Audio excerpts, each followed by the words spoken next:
یا الہی ہمیں بھی تو عامل قرآن کر دے، پھر نئے سرے سے مسلمان کو مسلمان کر دے۔ وہ پیغمبر جسے سرتاج رسول کہتے ہیں، اس کی امت کو ذرا تابع قرآن کر دے۔ قرآن کا تو سیکھنا بھی سکھانا بھی ثواب ہے، قرآن کی تو باتیں بتانا بھی ثواب ہے۔ جس شخص کا بھی کام خدمت قرآن ہے، جنت میں اس کے واسطے اعلیٰ مقام ہے۔ میرے محترم بزرگوں، چونکہ اکابرین کا یہ طریقہ رہا ہے کہ جب بھی کسی دینی مجلس یا دینی جلسے کا آغاز کیا جاتا ہے تو قرآن کریم کی تلاوت بسعادت سے کیا جاتا ہے۔ وہ قرآن کریم جو تمام انسانوں کے لیے عظیم ترین ہدایت نامہ اور پوری انسانیت کے لیے پیغام رحمت ہے، وہ قرآن کریم کہ اس جیسی کتاب آج تک دنیا میں نہ تو آئی اور نہ آئے گی۔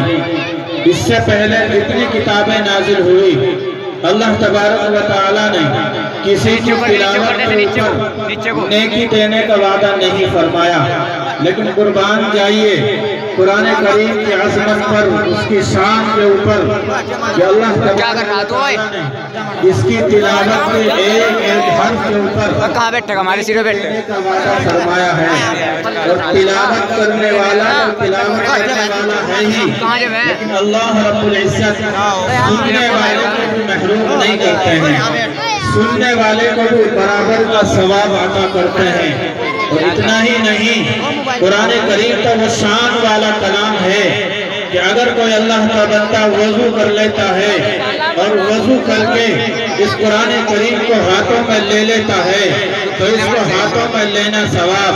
اگر کوئی اللہ کا بندہ اس قرآن کریم کو سینے سے لگاتا ہے تو اس کو سینے سے لگانا ثواب۔ اتنا ہی نہیں، امام الانبیاء فرماتے ہیں کہ اگر کوئی اللہ کا بندہ بغیر وضو بھی زبانی قرآن کریم کی تلاوت کر دیتا ہے تو اللہ کو اتنا پیار آتا ہے کہ اس کو ایک ایک حرف کے اوپر 10 نیکیاں عطا فرماتے ہیں۔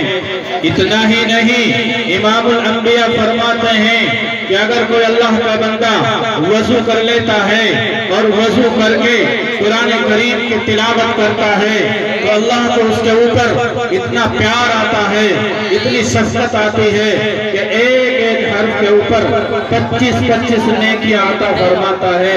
اتنا ہی نہیں، امام الانبیاء فرماتے ہیں کہ اگر کوئی اللہ کا بندہ وضو کر لیتا ہے اور وضو کر کے مصلی بچھا لیتا ہے اور مصلی کے اوپر کھڑا ہو جاتا ہے اور نیت باندھ کر کے قرآن شریف کی تلاوت کرتا ہے تو اللہ کو اتنا پیار آتا ہے کہ ایک ایک حرف کے اوپر 100 نیکیاں عطا کرتا ہے۔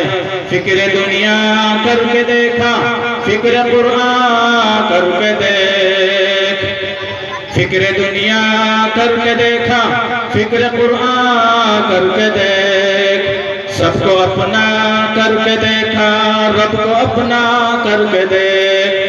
تو میں اسی قرآن کریم کی وجد آپ بھائی ادھر جو حفاظ اکرام طالب علم طلبہ عزیز کھڑے ہوئے ہیں، میری ان سے درخواست ہے کہ ادھر سامنے بیٹھ جائیں آ کر کے، بھائی ادھر ادھر نہ کھڑے ہوں۔ آپ لوگ کھڑے ہوں گے تو عوام کا پھر کیا حال ہوگا؟